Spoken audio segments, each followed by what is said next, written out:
صلی وسلم دائما ابدا علی حبیبک خیر الخلق کلہم۔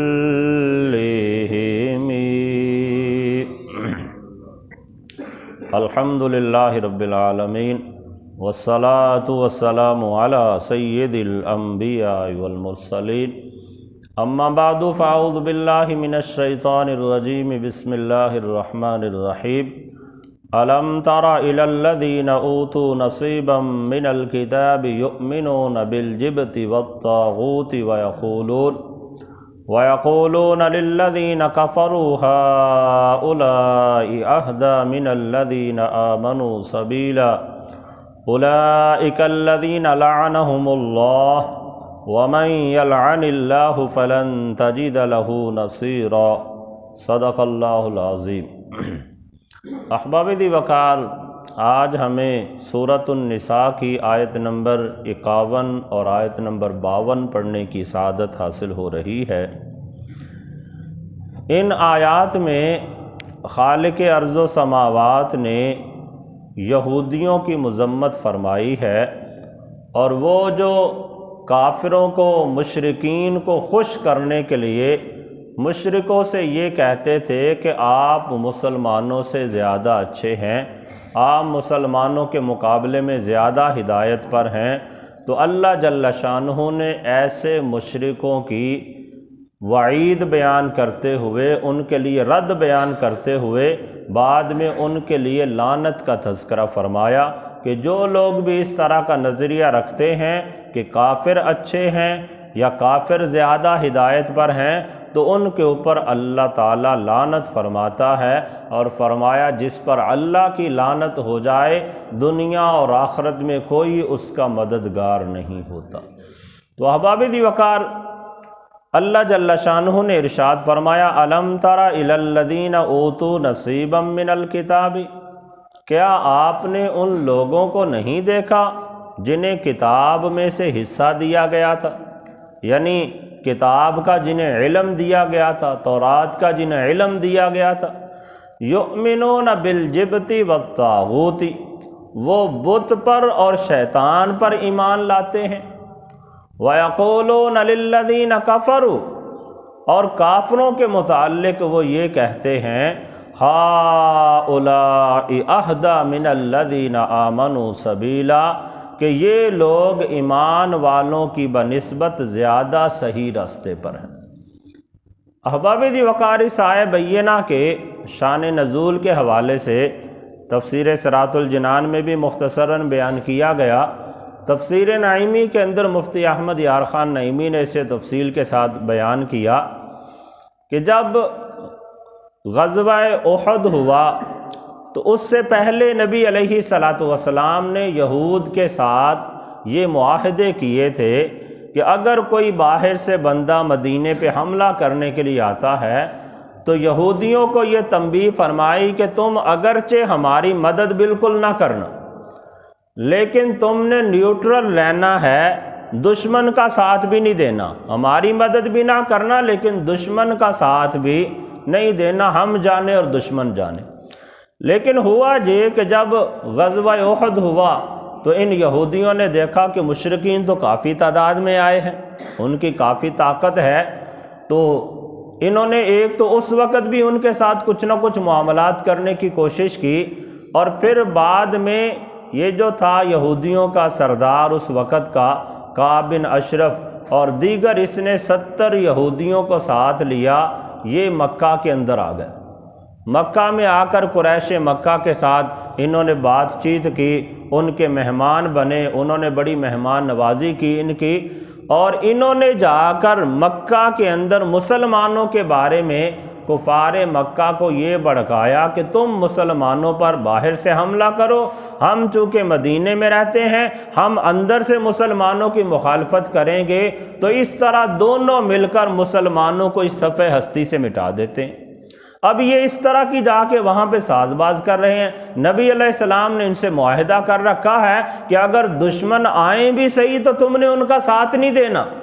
اور یہ ایسے ہیں کہ دشمن آنا تو دور کی بات ہے، خود جا کے دشمن کو آمادہ کر رہے ہیں جنگ کے لیے، انہیں تیار کر رہے ہیں، ان کا ساتھ دینے کی کوشش کر رہے ہیں۔ تو ابو سفیان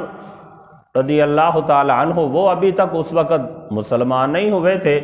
دیگر جو قریش کے سردار تھے انہوں نے ان سے آگے کہا کہ تم بھی اہل کتاب ہو، مسلمان بھی اہل کتاب، یہود تھے تو اہل کتاب ہی، حضرت موسیٰ علیہ السلام کو مانتے تھے، اللہ کی کتاب جو نازل شدہ تھی اس پہ ایمان رکھتے تھے، اگرچہ انہوں نے اس کے اندر تحریفات کر رکھی تھی، بڑے بڑے عالم تھے اس کتاب کے، یہ کعب بن اشرف یہودیوں کا سردار یہ بھی تورات کا عالم تھا۔ تو ابو سفیان رضی اللہ تعالیٰ عنہ نے آگے سے کہا کہ وہ مسلمان جو ہیں وہ بھی اہل کتاب ہیں اور تم بھی اہل کتاب ہو، اس اعتبار سے تو تم مسلمانوں کے زیادہ قریب ہو، ہم سے دور ہو تو کہیں تم ہمیں دھوکہ ہی نہ دے دو، ایسا نہ ہو کہ یہاں سے تم ہمیں جنگ کے لیے آمادہ کر کے لے جاؤ اور وہاں پہ جب ہم پہنچے تو تم مسلمانوں کے ساتھ کھڑے ہو کر ہمارے خلاف ہی جنگ کرنا شروع کر دو اور ہمیں ہی صفحہ ہستی سے مٹا دو۔ اس لیے کہا کہ ہم تمہاری بات پہ یقین نہیں کرتے، اگر آپ ہمیں یقین دلانا چاہتے ہیں تو پہلے ہمارے بتوں کو سجدہ کرو، ہمارے بتوں کے سامنے جھکو، ان کی عبادت کرو، پھر ہم مان جائیں گے کہ تم واقعتاً ہمارے ساتھ ہو۔ تو یہ اتنے بدبخت تھے تو اہل کتاب یہ کعب بن اشرف اور اس کے ساتھ جو دیگر ساتھی تھے، انہوں نے مسلمانوں کی مخالفت کے اندر آ کر بتوں کے سامنے سجدہ کر دیا۔ اب بتوں کے سامنے سجدہ کرنے کے بعد پھر ابو سفیان نے پوچھا کہ تمہارے خیال میں تم تورات کے عالم ہو، کتاب اللہ کی طرف سے نازل کردہ کتاب کو جاننے والے ہو، تمہارے خیال میں کیا ہے کہ مسلمان ہدایت پر ہیں یا ہم ہدایت پر ہیں؟ تو اس وقت چونکہ یہ تو ان کے ساتھ آمادگی اظہار کرنے کے لیے وہاں پہ پہنچے ہوئے تھے، تو انہوں نے کہا کہ ہمارے نزدیک اے مشرکو، اے کافرو، مسلمانوں کے مقابلے میں تم زیادہ حق پر ہو۔ اب یہ ادھر سے اس طرح کی کفار کے ساتھ ساز باز کر رہے تھے، ادھر سے رب تعالیٰ مدینہ کے اندر نبی علیہ السلام پر یہ آیت نازل فرما رہا تھا۔ تو یہ تو اپنے خفیہ طور پہ جا کے وہاں پہ تدبیر کر رہے تھے، اور اللہ تعالیٰ نے نبی علیہ السلام کو یہ آیہ بینہ نازل فرما کر ان کی تمام سازشوں کا نبی علیہ السلام کو بتا دیا۔ تو اللہ تعالیٰ نے اس موقع پر یہ آیت نازل فرمائی، ارشاد فرمایا الم تر الی الذین اوتوا نصیبا من الکتاب، اے پیارے حبیب کیا آپ نے ان لوگوں کو نہیں دیکھا کہ جنہیں کتاب میں سے حصہ دیا گیا، یعنی انہیں کتاب کے احکامات دیے گئے اور وہ کتاب کے احکامات کو جانتے تھے، لیکن اس کے باوجود فرمایا یؤمنون بالجبت والطاغوت، وہ شیطان پر اور بتوں پر ایمان لے آئے، کہ بتوں کے سامنے جھک گئے اور مشرکین کی باتیں مان کر گویا کہ شیطان کے رستے پہ چل پڑے۔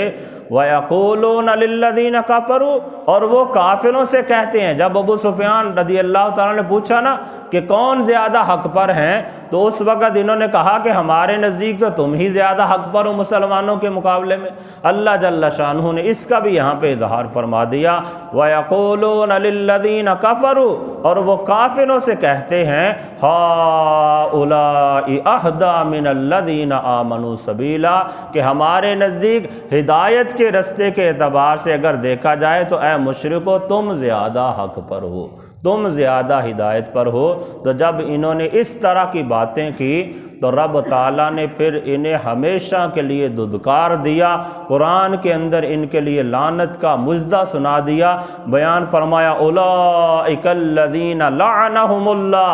یہی وہ لوگ ہیں کہ جن کے اوپر اللہ کی لعنت برستی ہے، یعنی جنہوں نے جا کے مسلمانوں کی مخالفت کی، مشرکین کو جنگ کے لیے آمادہ کیا، ان کے بتوں کے سامنے جھکے اور ان سے یہ کہا کہ تم مسلمانوں کے مقابلے میں زیادہ حقدار ہو، زیادہ حق پر ہو، تو رب تعالیٰ نے فرمایا اولئک الذین لعنہم اللہ، یہی وہ لوگ ہیں جن پر اللہ کی لعنت ہے۔ وَمَن يَلْعَنِ اللَّهُ فَلَن تَجِدَ لَهُ نَصِيرًا، اور جس پر اللہ کی لعنت پڑ جائے یا جس پر اللہ لعنت کر دے وہ ہرگز کوئی بھی مددگار نہیں پا سکے گا، نہ تو دنیا کے اندر کوئی ان کی مددگاری کر سکے گا اور نہ ہی آخرت کے اندر کوئی اس کا مددگار ہوگا۔ تو احباب دی وقار، ان آیات کے ضمن میں مفتی احمد یار خان نعیمی علیہ رحمہ نے کچھ فوائد کی شکل میں مسائل بیان کیے ہیں تفسیر نعیمی کے اندر۔ وہ تو بہت سارے بیان کیے، میں ان میں سے 3 باتیں یہاں پہ عرض کیے دیتا ہوں۔ ایک مسئلہ تو یہاں پہ یہ ظاہر ہوا یا یہ بات ظاہر ہوئی کہ جو بھی کافر لوگ ہیں ان کے وعدوں پر، ان کی قسموں پر اور ان کے معاہدوں پر بندے کو کلی طور پہ یقین نہیں رکھنا چاہیے۔ یہ ہمیشہ وعدہ خلافی کرتے ہیں، جھوٹی قسمیں اٹھا لیتے ہیں، جتنے بھی معاہدے کر لیں، جب بھی ان کا داع لگا یہ معاہدے کو توڑ دیں گے۔ اس کی وجہ یہ کہ وہ جو یہودی وہاں پہ جا کے پہنچے ہوئے تھے، انہوں نے نبی علیہ السلام کے ساتھ معاہدہ کر رکھا تھا۔ معاہدہ کرنے کے باوجود، مدینے کے باشندے ہونے کے باوجود، انہوں نے جا کے مشرکین کے ساتھ اپنے آپ کو ملانے کی کوشش کی۔ تو اس لیے فقہا نے یہ مسئلہ بیان کیا ان آیات کے ضمن میں کہ جو کفار ہیں ان کے وعدوں، ان کے معاہدوں اور ان کی قسموں کا کوئی اعتبار نہیں ہے، یا کسی بھی وقت اسے توڑ سکتے ہیں۔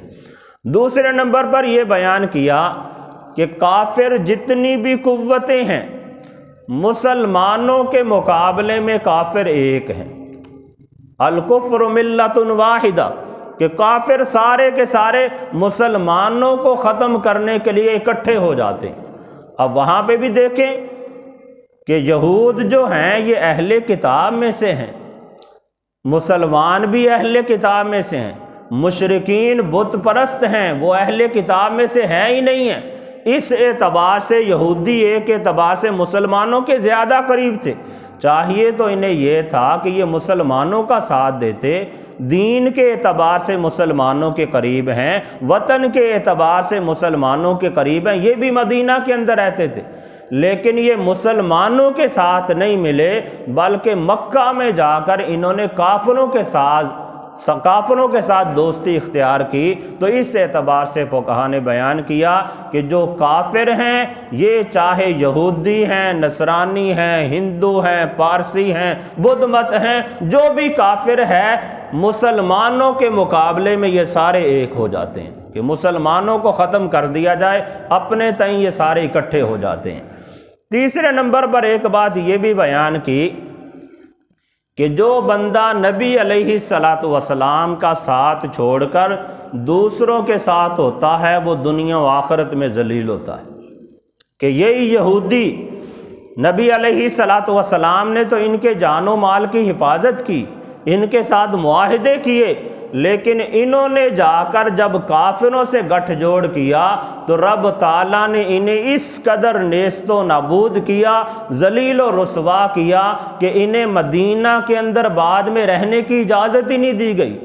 کئی لوگوں کو جلا وطن کر دیا گیا، کئیوں کے جنگجوؤں اور جوانوں کو ہلاک کر دیا گیا، ان کی عورتوں اور بچوں کو قیدی بنا لیا گیا، ان کے باغات پہ قبضے جما لیے گئے۔ تو اس انداز سے پھر یہودیوں کو ذلت اور رسوائی کا سامنا کرنا پڑا۔ وجہ کیا تھی؟ وجہ یہ تھی کہ انہوں نے حضور کا ساتھ چھوڑ کر کافروں کے ساتھ تعلق جوڑنے کی کوشش کی۔ تو اس ضمن میں فقہا نے یہ مسئلہ بیان کیا کہ جو بندہ بھی نبی علیہ السلام سے اپنا تعلق توڑ کر کسی اور طاقت سے تعلق جوڑنے کی کوشش کرتا ہے وہ دنیا میں بھی ذلیل و خوار ہوتا ہے، آخرت میں بھی ذلیل و خوار ہوتا ہے۔ اعلیٰ حضرت رحمۃ اللہ تعالیٰ علیہ نے بھی اسے اس انداز سے بیان کیا، جو تیرے در سے یار پھرتے ہیں در بدر یوں ہی خار پھرتے ہیں۔ کہ یہ جو یہودی تھے نبی علیہ السلام کا ساتھ چھوڑ کر مشرکوں کے ساتھ ملے